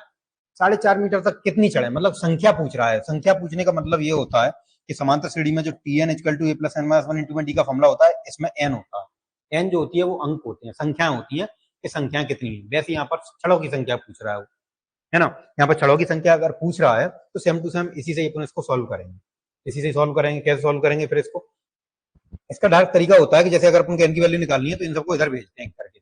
जब इधर भेजते हैं तो Tn माइनस ए हो जाएगा, Tn होता है लास्ट वाला अक्षर 4.5, माइनस करेंगे इसमें से 1.5, ऐसे करके माइनस कर देंगे, ठीक है। ऐसे करके माइनस करेंगे 1.5 को अपन, ठीक है। 1.5 माइनस करेंगे, बटे में आ जाती है डी की वैल्यू, ये वाली डी की वैल्यू कितनी दे रहा है, वो 0.25 दे रहा है ना। डी की वैल्यू देखो, हर बार 0.25 मीटर की बढ़त हो रही है, और बाद में हम इसमें एक जोड़ देंगे क्योंकि ये एक बचेगा, ये इधर पहुंच जाएगा। इसका डायरेक्ट तरीका होता है लास्ट पद माइनस पहला पद, बटे में डी का मान, फिर बाद में ये वाला एक उधर पहुंचेगा, ये जुड़ जाएगा, ठीक है। घटा दो इसको, ये 3 बचेगा, ये 0.25 होगा। अगर मैं 0.25 का तीनों भाग देता हूँ, ध्यान रहे 0.25 का मतलब है 1 के 4 टुकड़े। अब एक रुपया में 4 टुकड़े बन रहे हैं 0.25 के, तो 3 में कितने बनेंगे, 12 टुकड़े बनेंगे। कितने टुकड़े बनेंगे, 12। 12 में बाद में ये n-1 वाला एक जोड़ दोगे तो कितने हो जाएंगे, 13। तो असल में 4.5 मीटर की लंबाई की छड़ में कितने वो बन जाएंगे तुम्हारे, 13 टुकड़े बन जाएंगे। ठीक है, 13 टुकड़े बन जाएंगे छड़ों के, जो कि अपना थर्ड ऑप्शन होगा 13। ठीक है, तो ये तो अपना नॉर्मल है, इस फॉर्मूले से सॉल्व हो जाएगा अपना। इस फॉर्मूले से भी रख के प्रॉपर सॉल्व करोगे तब भी है, डायरेक्ट ये अपना है लास्ट पद माइनस पहला पद बटे में डी का मान, क्योंकि ये क्या है इधर पहुंच जाता है, इधर जाके माइनस का हो जाता है, लास्ट पद में पहला पद माइनस का हुआ, बटे में डी हुआ, भाग में डी आ जाएगा, डी आ गया भाग में, काट दो, बाद में ये एक को इधर पहुंचा दो, डायरेक्ट कर लिया अपन ने एक ही अक्षर में। ज्यादा फॉर्मूला लिख के प्रॉपर सॉल्व नहीं करना, उसमें टाइम लगता है, लेंथ भी बढ़ जाती है सवाल की, इसमें डायरेक्ट होगा। ठीक है, ये तरीका अपन को ध्यान रखना है। इसको मैं लिख देता हूँ टी एन माइनस ए बटे में डी, और फिर बाद में एक जोड़ देंगे, ये होता है डायरेक्ट एन का मान। अगर एन का मान डायरेक्ट निकालना है तो इस फॉर्मूले से निकाल लो, लास्ट पद माइनस पहला पद बटे में डी का मान, फिर उसमें जोड़ दो एक एंड पे। ठीक है, नॉर्मल क्वेश्चन था अपना। अगला क्वेश्चन देखेंगे इसके बाद।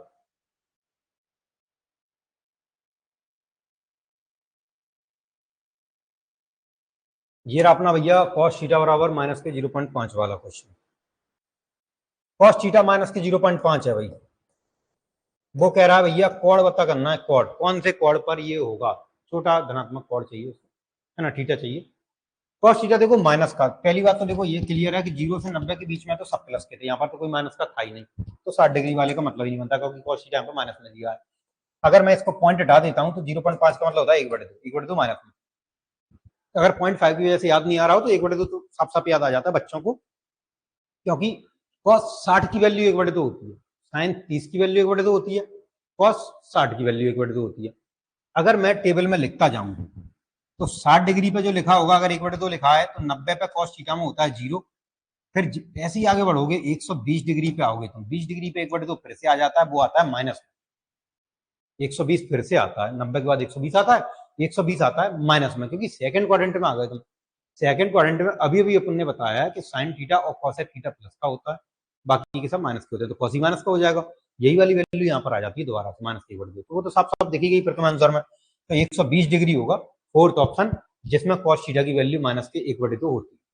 ठीक है, कॉस थीटा की वैल्यू माइनस 1/2 120 डिग्री पे हो जाती है। उसके बाद वाली कोई सी भी आए हमें उससे मतलब नहीं है, लेकिन यह है कि उसने सबसे छोटा धनात्मक कोण पूछा है तो अपने 120 डिग्री बता दी, अपनी बात खत्म हो गई। 120 से आगे अपन को सोचना ही नहीं है। 60 अपना था नहीं, क्योंकि 60 पे प्लस का होता है और कॉस थीटा 120 पे माइनस का होता है, तो यहाँ पर अपना आंसर हो गया, क्लियर कर लेंगे इसको। ठीक है, नेक्स्ट क्वेश्चन देखेंगे इसके बाद।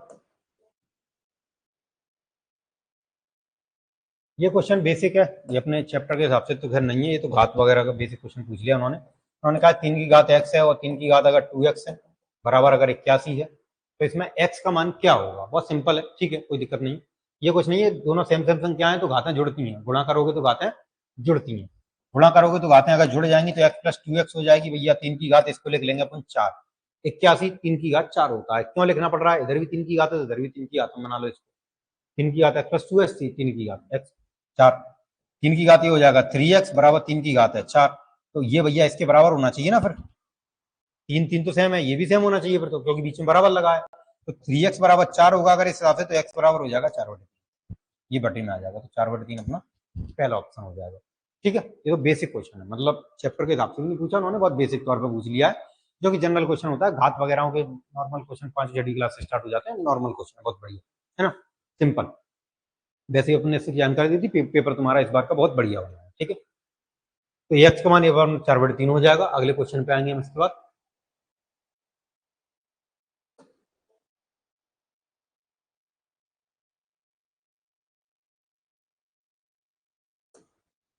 नेक्स्ट क्वेश्चन है अपना भाई, यदि किसी समांतर श्रेणी में 10वां पद 5वें पद का दोगुना है तो 15वें पद का 5वें पद से अनुपात क्या होगा। हाँ देखो, थोड़ा सा डिफरेंट पूछ लिया इसने, पिछली बार इसने पहले पद और सार्वंत्र का अनुपात पूछा था, अब इस बार भी देखो सेम टू सेम टॉपिक का क्वेश्चन है, फिर से 10वां पद 5वें पद का दोगुना है तो 15वें पद और 5वें पद का अनुपात कितना होगा। ठीक है, इसमें कोई बड़ी बात नहीं है, बहुत सिंपल सा क्वेश्चन है, क्योंकि अभी भी अपन ने थोड़ी देर पहले बात निकाली थी, ये मैंने अभी बताया था 8वां पद का दोगुना 5वें पद का ऐसे करके दोगुना दिया था, सेम टू सेम यहाँ पर बात आ जाएगी। ए बटे जो डी आएगा वो आए, ए बराबर डी आएगा, ए बराबर डी, अभी भी सॉल्व किया अपन ने थोड़ी देर पहले। ठीक है, थोड़ी देर पहले ही अपन ने इसको सॉल्व किया है कि 8वां पद 14वें पद का दोगुना था, तब अपने सॉल्व किया था, तो ए बराबर डी आया था वहां से।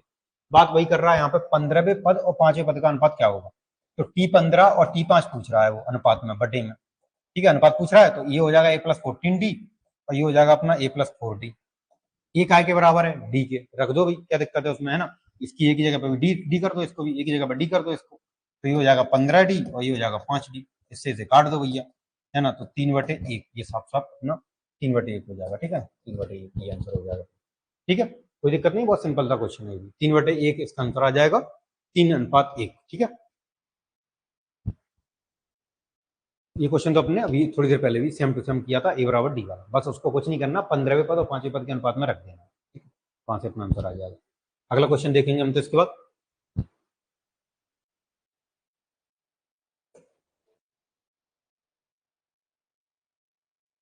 देखो एक गुणोत्तर मात्रा का क्वेश्चन आ गया, है ना। अपने बैचों में जैसे ही अपन मैथ कराते हैं तो एक अलग क्लास समांतर माध्य की है, एक अलग क्लास गुणोत्तर माध्य की है, अलग अलग क्लास है, तो बिल्कुल प्रॉपर ये गुणोत्तर श्रेणी के चैप्टर में से है, ये कौन से चैप्टर में से है, गुणोत्तर श्रेणी के चैप्टर में से, ये है जीपी के चैप्टर में से, ठीक है, जीपी के चैप्टर में से ये वाला क्वेश्चन है गुणोत्तर श्रेणी में से। और जब भी अपन क्या है, जब अपन मैथ पढ़ाते हैं, जब हम मैथ पढ़ाते हैं, इस बात को खासकर ध्यान रखते हैं कि हर एक टॉपिक जो है अलग क्लास में रहे, स्टार्ट करेंगे बढ़िया होते शुरू से एंड तक उसको कवर करा के बढ़िया तरीके से प्रॉपर सॉल्व करा देंगे, एक एक बच्चे का डाउट जो है उसमें से क्लियर हो जाएगा, बढ़िया तरीके से समझ में आ जाएगा, तो हर एक टॉपिक बढ़िया हो जाता है। अब मुश्किल से 35-40 टॉपिक होते हैं, 35-40 टॉपिक तुम्हारे 35-40 क्लास में खत्म हो जाते हैं और बढ़िया बच्चे के अच्छे नंबर आ जाते हैं मेरे, है ना। इस बार भी खूब बढ़िया बढ़िया नंबर आए मैथ में, है ना, और अगली बार भी आते ही रहेंगे, क्योंकि अपना है ना पढ़ाने का जो तरीका है वो बढ़िया इसी टाइप का रहता है अपना, कि हर एक टॉपिक को अपन अलग से एक अलग क्लास में, सेपरेट क्लास में लेके चलते हैं, ठीक है। ये वाला क्वेश्चन देखो, ये भी अभी अभी जीपी अपन ने बनाई थी ना, थोड़ी देर पहले बनाई थी, 3 और 96 के बीच का, तो अपन ने जीपी बनाई थी पूरी गुणोत्तर श्रेणी, किसी एक फिक्स संख्या का गुणा करते जाओ जीपी बन जाती है, बात खत्म हो जाती है। सेम टू सेम बात यहाँ पर है, कुछ नहीं है।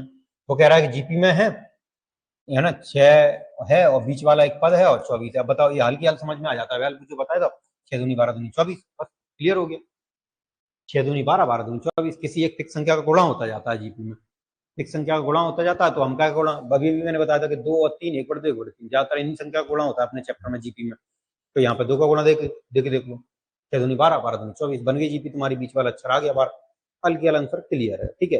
वैसे तो खैर पेपर का इस बार आसान भी पैटर्न है, तो वो भी अच्छी बात है, और बाकी का ठीक है, मैथ इतना कठिन अपना बनता भी नहीं है पेपर में बढ़िया मैथ बनता है, सिंपल ही बनाते हैं ज्यादातर पेपर, ठीक है। और इसके एक्यूरेट नंबर है, बढ़िया फायदेमंद नंबर भी आ जाते हैं, क्योंकि अगर बच्चे ने एक बार अच्छे से पढ़ भी लिया तो उसके नंबर भी अच्छे आ जाते हैं आराम से, 20 तो क्रॉस करिए, लगभग सभी बच्चे क्रॉस कर जाते, ज्यादातर बच्चे क्रॉस कर जाएंगे अगर तुम अच्छे तरीके से इसको पढ़ते रहोगे, पैटर्न वाइज सभी कॉन्सेप्टों को बढ़िया तरीके से सुनते रहोगे, समझते रहोगे और क्वेश्चन की प्रैक्टिस करते रहोगे। मुश्किल से मान के चलो 10 से 15 क्वेश्चन है, अगर तुम डेली भी सॉल्व करते रहोगे तो उतने में तुम्हारे अच्छे नंबर बन जाते हैं, ठीक है। तो ये वाले क्वेश्चन का अपना 12 आंसर हो गया। अगले क्वेश्चन पे चलेंगे हम इसके बाद।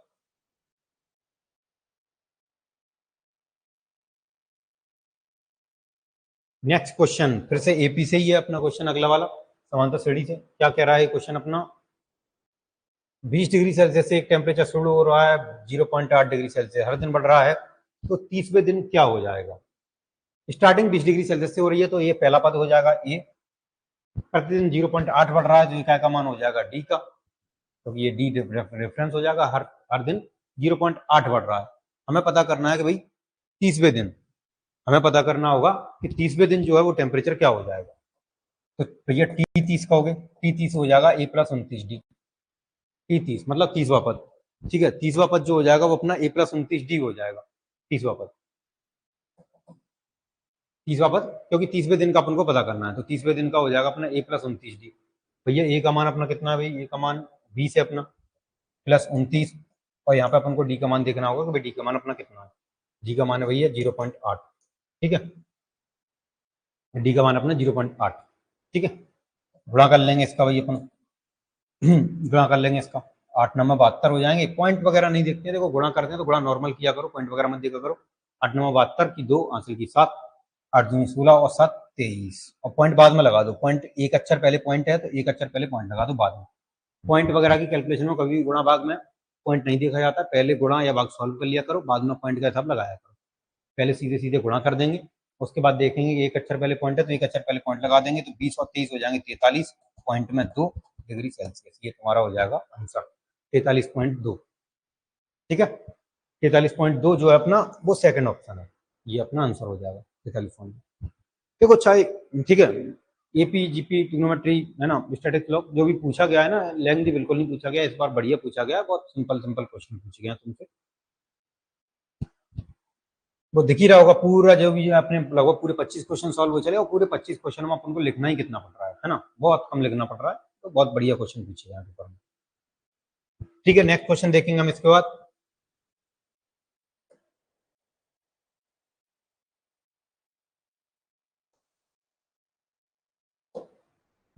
यदि किसी एपी के एन पदों का योग N square plus B N है सर्वंतर कितना होगा? इसका जवाब अभी भी दे चुके हैं अपन, डी बराबर 2 थोड़ी देर पहले सॉल्व किया था, अभी अभी सॉल्यूशन हुआ है इसका, है ना, पिछले क्वेश्चन में सॉल्व कराया था अभी थोड़ी देर पहले इसकी जानकारी दी गई थी, जब अपन ने बढ़िया एसएन वाले फॉर्मेट में से उसमें एन स्क्वायर वाला हिस्सा जो उठाया था अपन ने, वहां पे डी बटे 2 जो था वो ए का मान था, तो डी बराबर हो जाएगा अपना 2 है, जो कि अपना फोर्थ ऑप्शन, अभी अभी इसकी जानकारी दी गई थी, तो डी बराबर 2 है, क्लियर जवाब है इसका।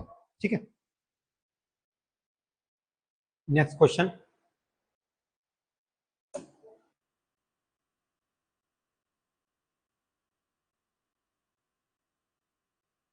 देखो भाई वही बात आ गई, सेम टू सेम क्वेश्चन है ना।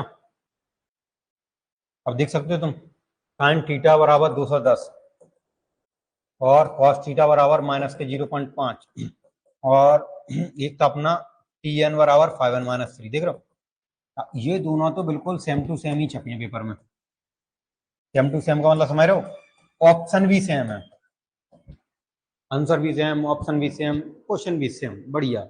देखो बच्चों की तो मौज है, बाकी का पेपर बनाने वाले जो भी सोच के, पता नहीं क्या सोच के, मतलब काम ज्यादा ना करना पड़ रहा हो ना, इसलिए उन्होंने क्या किया, उठा के ऐसे करके कि लो इसकी जगह पे ऐसे चिपका देते हैं, इसकी जगह पे ऐसे चिपका देते हैं, क्या दिक्कत है ना, उनका तो काम कम हो गया, बच्चों का भी काम कम हो गया, बच्चों को भी मजे, भाई सेम टू सेम अगर क्वेश्चन मिल रहा है तो फायदा ना भाई, 3 दूनी 6 क्वेश्चन हो गए, 6 क्वेश्चन हल किया लग रहा है उनको, same to same topic, same to same pattern, है ना, 6 क्वेश्चनों की तो मौज ही हो गई एक तरीके से बच्चों।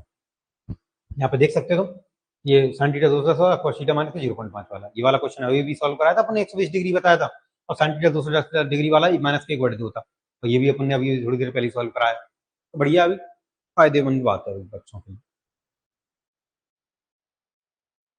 तो ऐसे ही बढ़िया, अगर ऐसे पेपर बनाते रहे ये वाले, अगर मैथ का पेपर ऐसे ही बनाते रहे तो बढ़िया एकदम, है ना, 25 बढ़िया नंबर आते रहेंगे बच्चों, 20 तो क्रॉस करते रहेंगे लगभग सभी के, और 25 ही आते रहेंगे, बहुत सारे बच्चों के तो पूरे नंबर आ जाए, ऐसे ही कर देंगे अगर तो। ये तो 3 ही क्वेश्चन है रिपीट करने वाले, है ना, 5 6 क्वेश्चन पटक दे तो 12 तो वैसे ही हो गया बच्चों के, है ना, खुशहाली का माहौल है अभी बच्चों में, ये क्वेश्चन देख के खैर बच्चे क्लास से जब निकल रहे होंगे तब कह रहे होंगे भाई मजा आ गया, सेम टू सेम क्वेश्चन। अगर बच्चा वैल्यू चार्ट भी पढ़ के गया, एक क्लास का काम है ये पूरा एक क्लास का काम है, पूरा एक क्लास, अपन ने सिर्फ एक क्लास ही ऐसी पढ़ाई है, एक क्लास में पूरी वैल्यू बताई, वैल्यू चार्ट की एक क्लास अलग से रखते हैं अपन, एक वैल्यू चार्ट की पूरी क्लास अगर किसी ने पढ़ ली होगी तो 4 क्वेश्चन बन गए, बताओ एक क्लास से अगर 4 क्वेश्चन बनना है, उससे फायदे वाली बात कहाँ हो सकती है ना, बढ़िया एकदम। अगला क्वेश्चन देखेंगे अपन, आज की क्लास का लास्ट क्वेश्चन जो रहेगा अपना, है ना, ये अपने आज का लास्ट क्वेश्चन रहेगा, बढ़िया। देखो भाई पूरे अपन ने पेपर के क्वेश्चन सॉल्व करा दिए, जिसमें से अपना एक क्वेश्चन जो है उसमें इश्यू निकला है, वो पेपर से हटा दिया जाएगा उसको, ठीक है, उसमें से मार्किंग नहीं होगी, बाकी के 24 क्वेश्चन तुम्हारे प्रॉपर हो गए, बढ़िया क्वेश्चन है, एकदम सिंपल क्वेश्चन है ना, बढ़िया अपना पढ़ते रहो, क्लास जो भी अपने क्लास से बच्चे जुड़े हुए हैं, अपने चैनल से जुड़े हुए हैं, है ना, अपनी कोचिंग से जुड़े हुए हैं, बढ़िया तरीके से पढ़ाई करें, मैथ की जितनी भी क्लासेस हैं, बच्चा चाहे ऑनलाइन पढ़ रहा हो ऑफलाइन पढ़ रहा हो, बढ़िया तरीके से पढ़ो, मैथ का बहुत अच्छा हिसाब किताब पेपर में आता है, बहुत बढ़िया सिंपल पेपर बना रहे हो, तो इसके नंबर एक्यूरेसी के संग में तुम्हारे ज्यादा आने के चांसेस बनते ही बनते हैं, तो अपना ध्यान जरूर इस पर बना के रखें, और आगे भी अपना मैथ का सेक्शन काम आता ही रहता है, जितना तो ठीक ठाक तरीके से पढ़ते रहोगे तो आगे जॉब वगैरह में भी बढ़िया मैथ का सेक्शन काम आता ही आता है, और नंबर भी आसानी से आ रहे हैं, तो ये भी फायदे वाली बात है ना, थ्योरी में तो अपन को एक बार ये सोचना ही पड़ेगा कि भी चलो कहाँ से आ रहा है कहाँ से नहीं आ रहा क्वेश्चन, मैथ का तो फिक्स है, एक चैप्टर 5 6 क्वेश्चन बनाने ही बनाने होने, नया कॉन्सेप्ट है, हाल की हाल उतने तुमने पढ़ लिए, उतने में से पेपर में क्वेश्चन बन जाएगा, तुम कर दो अटेम्प्ट करो, बढ़िया नंबर आएगा, है ना।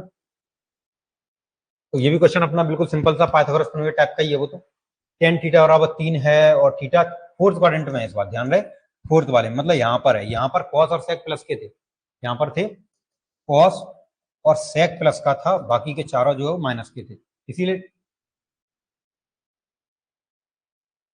tan थीटा बराबर 3 है, थीटा चतुर्थांश में, ठीक है, यहाँ पर tan थीटा बराबर ऐसे माइनस का 3 होना चाहिए, इसको अगर पेपर में भी ऐसे दिया होगा तो पेपर में भी ये क्वेश्चन गलत ही हो जाएगा, तो ठीक है ना, तो इस बात का ध्यान रखना, अगर वहां पर भी हुआ तो ये गलत हो सकता है, tan थीटा बराबर माइनस 3 हुआ तो ठीक है, और tan थीटा अगर ये 3 ही हुआ तो ये क्वेश्चन भी गलत में काउंट किया जाएगा। कॉस और सेक जो है वो फोर्थ क्वाड्रेंट में प्लस के रहते हैं, बाकी चारों माइनस के रहते हैं, तो माइनस होना चाहिए। अगर पेपर में भी अपने माइनस नहीं हुआ तो ये वाला भी क्वेश्चन हट जाएगा, उसकी मार्किंग नहीं करी जाएगी, ठीक है, ये भी ऑब्जेक्शन में आ जाएगा अपना। अगर ये माइनस होता भी है तो ये लंब की वैल्यू होगी, है ना, और बटे में 1 मान लोगे तो ये आधार की वैल्यू होगी, है ना। तो अपन को पता है कर्ल स्क्वायर बराबर होता है लंब स्क्वायर प्लस आधार स्क्वायर, है ना, तो 3 का स्क्वायर प्लस 1 का स्क्वायर, ये हो जाएगा 9 प्लस 1, तो कर्ल बराबर आ जाएगा रूट में 10। कर्ल की वैल्यू रूट में 10 आ जाएगी। साइन थीटा बराबर होता है लंब बटे कर्ल, लंब की वैल्यू भैया कितनी है 3, बटे में कर्ल की वैल्यू है रूट में 10, ठीक है भाई, लंब की वैल्यू 3 है, कर्ल की वैल्यू रूट में 10 है, बाकी का चिन्ह लगेगा माइनस का क्योंकि फोर्थ क्वाड्रेंट है, जो कि अपना सेकंड ऑप्शन, माइनस के 3 बटे में रूट 10। पाइथागोरस प्रमेय से सॉल्व करना है, कोई बड़ी बात नहीं है इस क्वेश्चन को सॉल्व करने में, नॉर्मल है। पाइथागोरस प्रमेय लगाओगे, कर्ल की वैल्यू निकालोगे, साइन थीटा बराबर लंब बटे कर्ल होता है, लंब की वैल्यू पहले से पता है अपन को, टेन थीटा में लंब बटे आधार होता है, तो ये रही लंब की वैल्यू, ये रही कर्ल की वैल्यू, उनको बटे में रखो, अपना आंसर आ गया, ठीक है। तो बढ़िया, ये भी नॉर्मल क्वेश्चन अपना, ये 3 बटे रूट में 10, इसका आंसर हो जाएगा माइनस वाला, ठीक है। तो ये अपने पूरे पेपर के क्वेश्चन सॉल्व हो चुके हैं यहाँ तक। देखो भाई पूरे 25 क्वेश्चनों का अपन सॉल्यूशन करा चुके हैं, तो बढ़िया। अगर मैं एनालिसिस करके इस बार का कहूँ कि भाई अपना जो 26 जुलाई 2025 का पेपर जो हुआ था अपना, जो भी अपना पेपर हुआ था 26 जुलाई 2025 का, तो बहुत बेसिक मैथ का, तो देखो बहुत सिंपल लेवल रहा है, बेसिक लेवल रहा है ना, ठीक है।